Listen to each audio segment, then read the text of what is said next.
நம்மளுடைய பாவக்காய் crispy fry ஆகிட்டுருக்குது. அருமையாக ரெடி ஆகிடுச்சு. நம்ம இதை எல்லா சாதத்தோடும் சாப்பிட்றதுக்கு சூப்பராக இருக்கும்.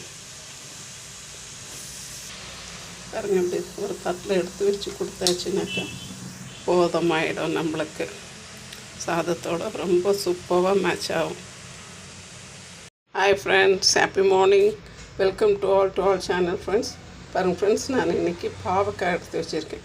நல்லா கழுவிட்டு இதை ரவுண்டாக கட் பண்ணி கொஞ்சம் நேரம் நம்ம நல்லா ஃபேன் காற்றுலனா கொஞ்சம் வெயில்லனா வச்சு இதை காய விட்டுடலாம். இந்த வெயிலில் காய விடும்போது கழுவி இருக்கிறோம். ஸோ அந்த ஈரப்பதம் போகணுன்னுட்டுன்னு ஒரு தட்டில் ஒரு வெள்ளை துணியை விரித்து அதுக்கு மேலே இந்த பாவக்காவை விரிச்சிட்டு நம்ம மூடி வச்சிட்டோம்னா எந்த ஒரு தூசியும் அதில் படாமல் அது கொஞ்சம் அந்த ஈரப்பதெல்லாம் போய் வந்துடும்.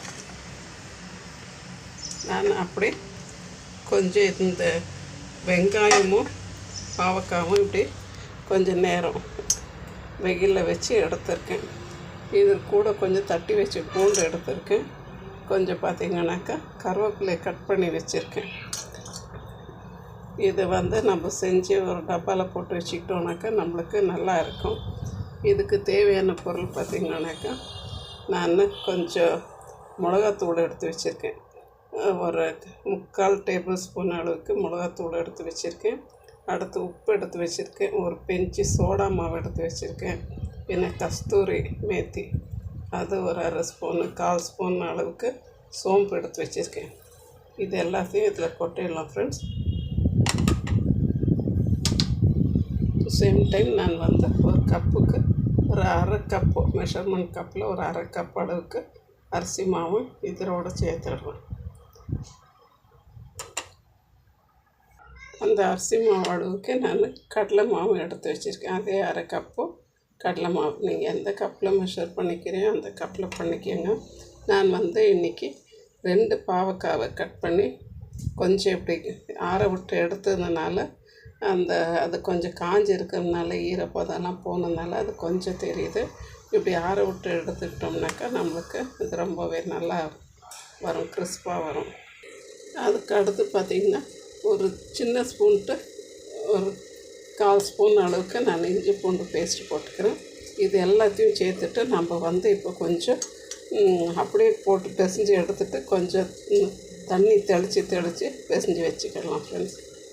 பிசைஞ்சிட்டு ஒரு 5 மினிட்ஸ் ஊறட்டும். இது பாருங்கள் ஃப்ரெண்ட்ஸ், இதுக்கு ரொம்ப தண்ணி ஊற்றிடக்கூடாது. கொஞ்சம் தண்ணி தெளித்து நம்ம இதை கொஞ்சம் கெட்டியாக பிசைஞ்சுக்கணும். ரொம்ப தண்ணி ஊற்றாமல் பார்த்திங்கனாக்கா இந்த பக்கோடா பதத்துக்கு இதை கொஞ்சம் நம்ம இப்படி பிசைஞ்சு விட்டுக்கலாம். பிசைஞ்சிட்டு ஒரு 5 மினிட்ஸ் ஊற விட்டுறலாம் ஃப்ரெண்ட்ஸ்.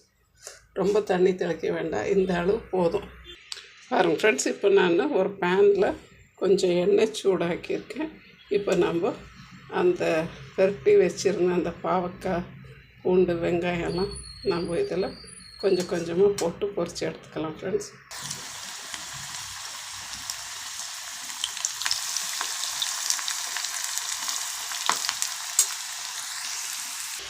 இது பார்த்திங்கன்னா ஒரு டீ டைம் ஸ்நாக்ஸுக்கும் நல்லா இருக்கும். இதை ஒரு பாட்டிலில் இல்லைன்னா போட்டு வச்சுட்டு நம்ம இந்த சாதத்தோடு சாம்பார் சாதம், தயிர் சாதம், ரசம் சாதத்தோடு சாப்பிட்றதுக்கும் நல்லா இருக்கும். சும்மா வெறும் வாயில் சாப்பிட்றதுக்கும் நல்லாயிருக்கும் ஃப்ரெண்ட்ஸ். பாருங்கள் ஃப்ரெண்ட்ஸ், நம்மளுடைய பாவக்காய் இந்த அளவுக்கு பொரிஞ்சாச்சுன்னா போதும். கொஞ்சம் என்னன்னாக்கா கொஞ்சம் ஸ்லோ ஃப்ளேமில் தான் நம்ம வேக வச்சு எடுக்கணும். பாருங்கள் ஃப்ரெண்ட்ஸ், நம்மளுடைய பாவக்காய் ஃப்ரை சூப்பராக ரெடி ஆகிடுச்சு. இது எல்லா சாதத்தோடும் மேட்ச் ஆகும். டீ டைமில் கூட இதை சாப்பிடலாம். உங்களுக்கு இப்படி ஃப்ரை பண்ணதுனால அப்படி ஒன்றும் கசக்காது. ஃபுல் கசக்காதுன்னு சொல்ல முடியாது, லைட்டாக கசக்கும். பட் ஒன்றும் தெரியாது. உங்களுக்கு இன்னும் கசக்கக்கூடாதுன்னு நினச்சிங்கன்னா கொஞ்சம் லைம் கூட புழிஞ்சு நீங்கள் இதை செஞ்சுக்கலாம் ஃப்ரெண்ட்ஸ். தேங்க்யூ ஃபார் வாட்சிங் ஃப்ரெண்ட்ஸ். ப்ளீஸ் ஷேர் பண்ணுங்கள், லைக் பண்ணுங்கள், சப்ஸ்கிரைப் பண்ணுங்கள் ஃப்ரெண்ட்ஸ். தேங்க்யூ.